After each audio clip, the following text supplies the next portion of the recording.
Hello and welcome to this week's Market Update Report for the week ending January 29th, 2010.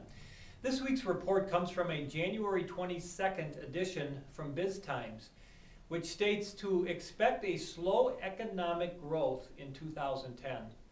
Their view on this is that the recovery will continue, but will not be a very vigorous recovery. Growth in the first half of 2010 will be slower than the second half of 2009 for two main reasons. The first reason is tight credit. And one of the reasons for tight credit is based on the fact that there is still going to be some weak borrowing demands by the private sector. But the primary reason that growth will be restricted is the lack of bank capital.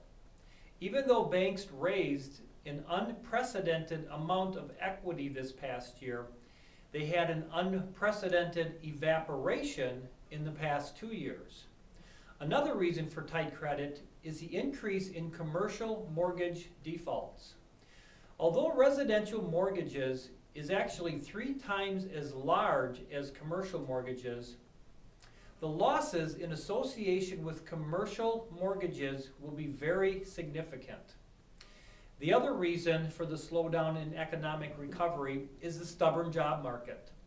Our U.S. economy needs to grow at a rate of about 2.75% to 3% to maintain the level of unemployment.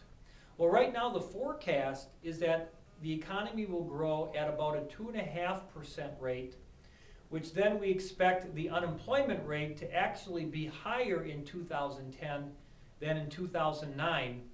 Peaking out at 10.5%, then slowly falling in the second half of the year and ending up about where we ended up in 2009. So yes, we do have some good news.